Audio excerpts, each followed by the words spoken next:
Assalamualaikum warahmatullahi wabarakatuh. Sebelumnya terima kasih kepada Bu Uke yang telah memberikan waktu untuk presentasi kelompok kami, yaitu kelompok 1 tentang konsep dasar kesulitan belajar. Di sini saya Ratna Rumayanti sebagai moderator dan Mas Rizky sebagai pemateri. Untuk yang pertama yaitu akan disampaikan oleh Mas Rizky. Waktu dan tempat kami persilahkan. Terima kasih kepada moderator yang telah memberikan waktu kepada kami untuk menjelaskan tentang materi konsep dasar kesulitan belajar. Di sini terlebih dahulu saya akan menjelaskan tentang pengertian kesulitan belajar. Kesulitan belajar adalah suatu kondisi di mana anak didik tidak dapat belajar secara wajar disebabkan adanya ancaman, hambatan atau gangguan belajar tertentu yang dialami oleh siswa dan anak didik. Anak yang kesulitan belajar yaitu anak yang memiliki kesulitan belajar dalam proses psikologi dasar sehingga menunjukkan hambatan dalam belajar berbicara, mendengar, menulis, membaca, dan berhitung. Mereka memiliki potensi kecerdasan yang baik. Tetapi prestasi rendah bukan disebabkan oleh tunanetra, tunarungu, terbelakangan mental, gangguan emosional, lingkungan kebudayaan atau kekurangan dalam ekonomi.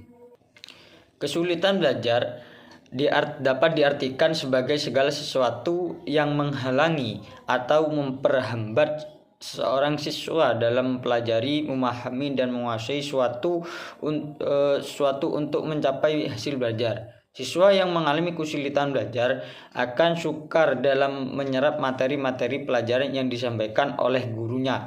Ia akan malas belajar serta dapat menguasai materi sehingga belajar serta mengabaikan tugas-tugas sehingga bisa mempengaruhi hasil belajarnya. Baik, untuk materi yang selanjutnya saya kembalikan ke moderator. Di sini saya akan menjelaskan materi yang kedua yaitu B. Gejala kesulitan belajar. Gejala kesulitan belajar ada beberapa ciri tingkah laku yang memperwujudkan. Yang pertama yaitu menunjukkan hasil belajar yang rendah di bawah rata-rata nilai yang tercapai oleh kelompok kelas. Yang kedua, hasil yang dicapai tidak seimbang dengan usaha yang dilakukan. Yang ketiga, lambat dalam melaksanakan tugas kegiatan belajar dan selalu tertinggal dari kawan-kawannya. Yang keempat, menunjukkan sikap-sikap yang kurang wajar. Yang kelima, menunjukkan tingkah laku yang berkelainan seperti membolos, datang terlambat, dan tidak mengerjakan pekerjaan rumah. Yang keenam yaitu menunjukkan gejala emosi yang kurang wajar seperti pemurung, pemarah, dan mudah tersinggung atau kurang gembira dalam menghadapi situasi tertentu. Yang selanjutnya yaitu ciri-ciri yang mengalami kesulitan belajar. Dalam proses pembelajaran tentunya ada peran antara peserta didik, guru, dan juga lingkungan belajar. Tetapi dalam proses pembelajaran akan menjumpai berbagai macam tingkah laku belajar setiap peserta didik. Setiap peserta didik memiliki tingkah laku yang berbeda. Hal seberapa baik seperti pendidikan, memahami materi, pelajar, dan seberapa mudah peserta didik menyesuaikan perilaku belajarnya. Adapun ciri-ciri yang pertama yaitu sukar dalam menyerap materi. Artinya peserta didik yang mengalami kesulitan belajar yaitu ketika proses pembelajaran di rumah atau di sekolah. Peserta didik tersebut akan kesulitan memahami pelajaran yang dipelajari. Yang kedua, malas dalam belajar. Peserta didik yang mengalami kesulitan belajar cenderung akan malas dalam belajar. Yang tiga, tidak dapat menguasai materi. Peserta didik yang mengalami kesulitan belajar yaitu akan sulit menguasai materi penjelasan guru sehingga akan mengalami ketertinggalan dari teman-teman lainnya. Yang keempat yaitu mengabaikan tugas-tugas yang diberikan guru. Yang kelima, peserta didik mendapatkan nilai yang rendah. Peserta yang didik yang mengalami kesulitan belajar maka akan mengalami penurunan nilai, bahkan prestasi belajarnya menurun. Jadi dapat disimpulkan juga ciri-ciri kesulitan belajar itu dapat dilihat dari tingkah laku belajarnya. Peserta didik mengalami penurunan prestasi belajar. Peserta didik menunjukkan emosional yang tidak seimbang dan melakukan perilaku yang tidak bermoral. Tidak dapat memahami penjelasan dari guru, terlambat dan tidak mengerjakan tugas, dan tidak rapih mengerjakan tugas. Hasil belajar tidak seimbang dengan upaya yang dilakukan peserta didik. Yang selanjutnya yaitu faktor-faktor penyebab terjadinya kesulitan belajar. Kegiatan belajar sangat berpengaruh oleh beberapa faktor yang saling berhubungan satu sama lain. Dapat digolongkan ke dalam dua golongan yaitu faktor internal. Faktor internal yang mempengaruhi kegiatan belajar dapat diuraikan dalam dua aspek. Yang A yaitu aspek fisiologis, yaitu kondisi umum jasmani atau ketegangan otot yang menandai tingkat kebugaran organ tubuh dan sendi-sendinya dan mempengaruhi semangat dan mengikuti pembelajaran. Yang kedua yaitu aspek psikologis. Selain aspek fisiologis, aspek psikologis juga dapat mengaruhi kuantitas dan kualitas perolehan pembelajaran siswa seperti kecerdasan, bakat, minat, dan motivasi. Yang kedua yaitu faktor eksternal. Faktor eksternal yang mempengaruhi kegiatan belajar diantaranya lingkungan sekolah seperti para guru, para staf, dan teman-teman sekelas dapat mempengaruhi semangat belajar siswa. Faktor eksternal yang mempengaruhi kegiatan belajar adalah gedung sekolah, letak rumah tempat tinggal, keluarga, alat-alat, dan keadaan cuaca yang digunakan siswa. Faktor tersebut dipandang turut menentukan tingkat keberhasilan siswa. Oke, di sini saya akan menjelaskan tentang dampak kesulitan belajar pada peserta didik. Nah, tentunya jika mengalami kesulitan belajar, kita akan mencari jalan keluar untuk mengatasi kesulitan tersebut. Jika kesulitan tersebut tidak diatasi, maka akan menyebabkan dampak yang mungkin akan berkelanjutan. Nah, dampak dari kesulitan belajar pada peserta didik yaitu yang pertama, terhambatnya pertumbuhan dan perkembangan anak. Yang kedua, terganggunya interaksi anak dengan lingkungannya.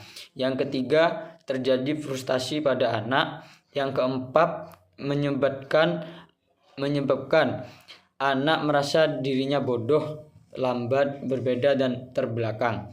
Yang kelima, menyebabkan anak menjadi halu, rendah hati, tegang, dan perilaku nakal, agresif, impulsif, atau bahkan menyendiri dan menarik diri untuk menutupi kekurangan pada dirinya. Untuk yang nomor 6 yaitu menyebabkan anak terganggunya harga dirinya, seperti anak sulit berinteraksi dengan anak sesuai sehingga mereka lebih sering berinteraksi dengan anak yang usianya jauh lebih muda. Yang ketujuh, keluarga menjadi terpuruk dan menyesali keadaan yang dialami oleh anaknya dan sering merasa marah, kecewa, dan putus asa. Kemudian terdampak pada anak yang merasa semakin terpojok dengan kondisi tersebut. Yang nomor 8 yaitu keluarga menjadi tidak harmonis. Kedua orang tuanya akan saling menyalahkan hal tersebut tanpa sang anak bisa mengalami kesulitan belajar. Yang kesembilan yaitu membuat anak kesulitan dalam gerak motoriknya, seperti anak tidak melakukan belajar mewarnai, menggunting, menempel, dan sebagainya.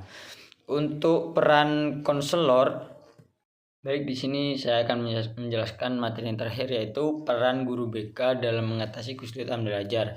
Nah, peran guru bimbingan konseling dalam menangani kesulitan belajar peserta didik melibatkan pemberian panduan dan arahan yang disesuaikan dengan permasalahan yang dihadapi oleh klien atau oleh peserta didik.